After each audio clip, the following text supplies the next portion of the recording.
nosotros el doctor Eirabedian. ¿Cómo le va, doctor? Buen día. ¿Qué tal? ¿Cómo están ustedes? Muy bien, muy bien. Buenos días. Muy bien. Muy elegante se lo veo. Bueno, muchas gracias. Le recomiendo que me mire mañana. ¿Va a alguna ceremonia especial hoy? Tengo el cumpleaños de Gustavo Valladores, sí. El cumpleaños de Gustavo Valladores. Pero no creo que eso justifique el atuendo que tiene. Bueno, claro. En la década del 80, más o menos en la década del 80, una extraordinaria película llamada La violencia está en nosotros revelaba lo hijos de puta que somos, la naturaleza del ser humano.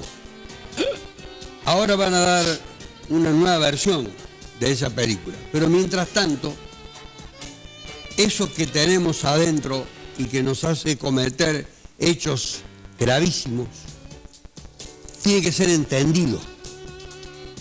Comprender, entender la naturaleza humana.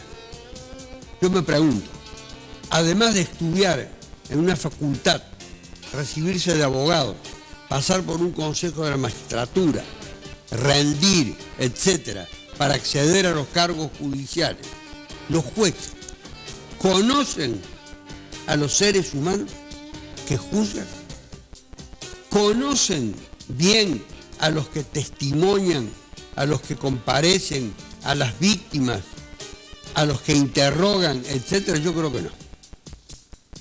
Muy pocos conocen al ser humano. Conocen mucho de leyes, algunos. Conocen mucho de textos jurídicos, algunos. Se interiorizan debidamente, están actualizados, algunos. Pero lo que hay que conocer es al ser humano, a la persona que tenemos al frente, que nos trae una versión de algo que ha ocurrido. Todas estas interpretaciones tenía yo presente en los últimos días del año que acaba de concluir, cuando se juzgaba a un padre y a un hijo acusados y finalmente condenados por haber dado muerte a un vecino.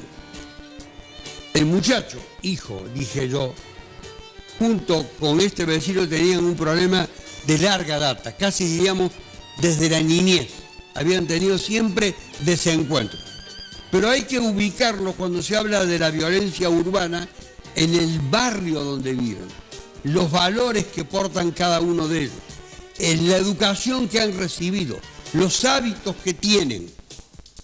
Lo concreto, que un día uno de estos muchachos que tenían el conflicto tan arraigado desde la infancia, habría hecho unos disparos, lo que generó que en la otra parte, la parte de la diferencia, de la crisis, del desentendimiento, de la desinteligencia, etcétera, se hicieran a la idea de que había que ponerle fin a este tipo de agresiones, de utilizar un arma.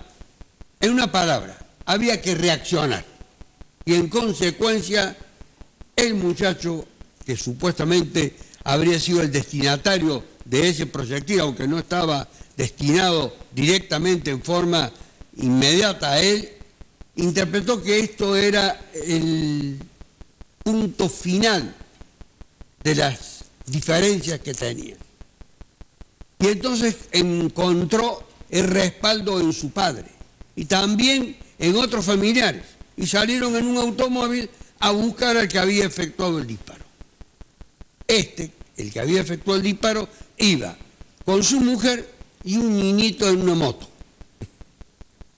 Después de una búsqueda en un automóvil por parte de la otra parte, valga la redundancia, los buscaban en un automóvil, eran varios los que los buscaban en ese automóvil al que había efectuado el disparo, que era el de la moto, ya sea que el de la moto se cayó, ya sea que fue embestido por el automóvil, son distintas interpretaciones. Lo cierto es que, y antes de que pudiera reaccionar, si es que estaba armado o no estaba armado el que iba en la moto, si tenía o no tenía esa arma con la que había efectuado el disparo momentos antes, lo cierto es que este otro muchacho, junto con su padre y los otros que lo acompañaban, uno de ellos, el muchacho de la diferencia, el joven con el que había tenido conflictos desde la niñez, con un arma de fuego le efectuó un disparo y le dio muerte. Muerte en el acto. Y en el acto también lo dejaron allí, hirieron a la mujer, pero una lesión trascendente. Al niño, afortunadamente, no le ocurrió nada y huyeron. Inmediatamente después la policía pudo llegarse hasta el domicilio de los que habían efectuado el disparo, habían dado muerte, secuestraron el vehículo, secuestraron armas, etc. Ahora, esa persecución que habían realizado obedecía al propósito de alcanzarlo al que perseguían para pegarle, para darle muerte, para pelearse a puños, para hacerle una recriminación, para pedirle una explicación. Por eso, para ser digno de la condición de juez y poder dar una respuesta a todos estos interrogantes, hay que conocer al ser humano. ¿Cómo sabemos qué era lo que pretendían? Porque tenemos un resultado. Uno que saca un arma desde un automóvil, efectúa un disparo, da muerte al de la moto, que iba en compañía de la mujer y del niño, y huye. Pero ¿cómo sabemos que la finalidad era esa? ¿Cómo sabemos que el que estaba en la moto no tenía un arma? ¿Por qué? Los que testimoniaban eran los familiares del que finalmente murió. Entonces, reconstruir un hecho y poder establecer grados de responsabilidad es muy serio. Los jueces se inclinaron finalmente por lo que entendían que era el resultado. El resultado era la muerte. Dijeron, esta muerte es una muerte injustificada. No se preguntaron todo esto otro que dije, lo que existe en nuestro interior y lo que nos lleva a actuar. Y entre el que efectuó el disparo, que fue el muchacho en definitiva, y el padre, encontraron que tenía más responsabilidad el padre, que no había efectuado ningún disparo porque no había frenado, no había impedido a su hijo que hiciera esa persecución. Es decir, como una persona adulta, tenía que haber dicho, che, pará, claro, dejemos de joder, detengamos nuestra acción que puede terminar mal, etcétera. Y así entonces encontraron que cada uno era responsable y los condenaron a la pena del homicidio agravado por el empleo de arma, una pena dentro de la escala que tiene este delito, que tiene un mínimo de 10 años y 8 meses, además de la aportación del arma, etcétera. Le aplicaron una pena de 11 años al que mató y de 11 años y 6 meses al padre. La pregunta que ha quedado, a mi entender, sin respuesta es esta. ¿Conocían bien las motivaciones que tenían las personas que persiguieron al que finalmente mataron? ¿O la finalidad era matarlo? No. Podía ser la de matarlo, la de detenerlo, la de pararlo, la intimidarlo. La de intimidarlo. Intimidarlo, asustarlo, enfrentarse a golpes de puño, etc. Por eso digo que no bastan los cursos de perfeccionamiento jurídico, etcétera, sino que hay que conocer al ser humano. Yo le recomendaría... Ahora, ¿al juez le interesa eso? ¿A los jueces le interesa muy conocer? Buena pregunta, muy buena pregunta. Me voy a guardar la respuesta, y no por cobardía. A muchos no les interesa. No pertenecen a su clase, no pertenecen a su condición social. Los tratan, eran los dos que fueron condenados trabajadores.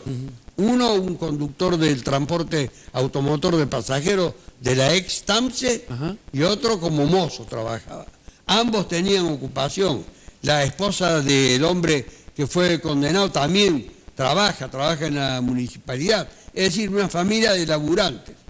No parece ser que era así la calidad humana del muerto, lo que no justifica de ninguna manera que por no trabajar, el desenlace por no tener hábitos, sea muerto. No estoy planteando eso ni loco. Lo único que digo que hay que conocer al ser humano.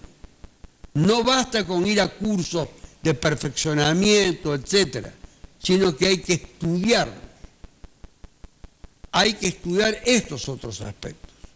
Y así entonces podremos llegar a hacer mínimamente lo que se dice justicia. Yo descreo de que se haga justicia, en este y en muchos otros casos, pero este me ha servido a mí de lección para insistir en que estamos por el camino errado. Lo que llama la atención es que le hayan dado al padre la misma pena que el hijo. Más. O un poco 6 más. meses más. Claro, por la 6 responsabilidad meses de más, ser mayor. por eso de que no lo frenó. No lo Pero frenó. y el padre No puede lo decir, detuvo. el padre puede decir, yo me sorprendí, me dijo que lo llevara a buscarlo para... Es más, y no le voy a sabía dar que lo iba a matar. una sola contestación. ¿Sabía el padre lo que iba a hacer su Por hijo? eso, ¿Sabes lo que por qué te digo? Porque en un determinado momento del trayecto, el hijo, al ver que su padre estaba armado, le quitó el arma. Claro.